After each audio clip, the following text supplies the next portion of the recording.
Thank you, Madam Chair, and thank you to all of our witnesses here today, especially our survivors, those who shared their pain, their grief, and their trauma. I really do look forward to a day where our families and our children like little Maya, will no longer have to relive their trauma simply to compel action.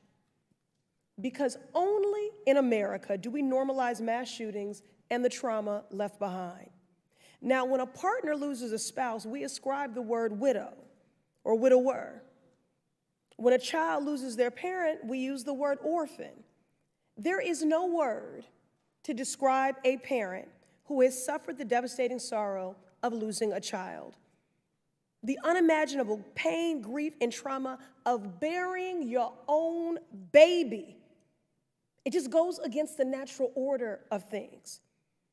And with gun violence now the leading cause of death for children in society, now we're searching for a word for what do we call a surviving parent who has been robbed of their child due to a massacre. Only in America. So whether it is our babies learning in Uvalde, our elders grocery shopping in Buffalo, or neighbors in my district, the Massachusetts 7th, whose experience don't always make national headlines, but do deserve just as much attention, it is long past time to treat gun violence as the public health crisis that it is. We must do something about these damn guns. And yet, predictably, some are resorting to deflection and distractions, touting failed policies that do more harm than good, like arming teachers and militarizing police in our schools. Ms. Pringle, very eloquently earlier today, you said we need resources, not revolvers, in our schools. But yet we've spent $1 billion over the last 2 decades to grow our school police. Ms. Pringle, in your experience, does adding more police to schools end mass shootings, yes or no? No. I completely agree with you. And so do the majority of experts that have studied the impacts of police in schools. Chairwoman, I ask for unanimous consent to enter the following documents into the record.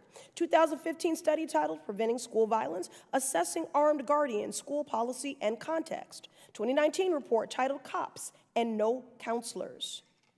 And a series of letters from the Federal School Discipline and Climate Group and more than 500 community-based organizations on the need to end the mass policing of our students and instead invest in trauma-informed services that make our schools and children safe. Without objection. Since Columbine, our country has approached the problem of school shootings by funding school police. $1 billion, thousands of school police officers, when 90% of our students can't access a school nurse, a social worker, or a guidance counselor. And more than 2 decades later, we find ourselves in the same spot as before, only in America. So instead of contributing to safety, the data shows that police in schools can have the opposite effect and actually result in making many students feel less secure. Ms. Pringle, what have you heard from educators and students about police in schools, especially from students who are Black, brown, LGBTQ, or disabled?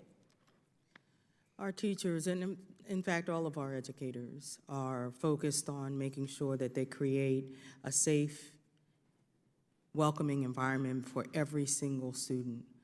We know that our Black and brown and indigenous students are disproportionately impacted by the inequities in every single social system in this country.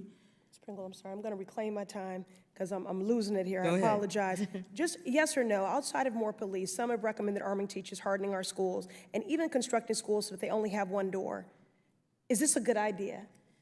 It's turning our schools into prisons. That's never a good idea.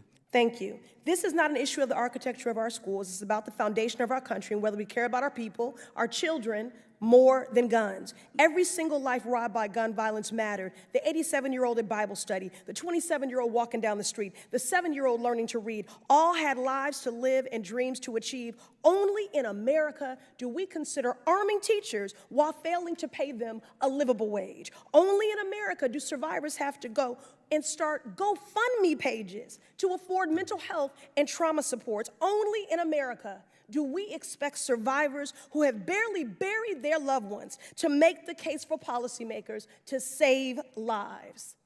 I yield back.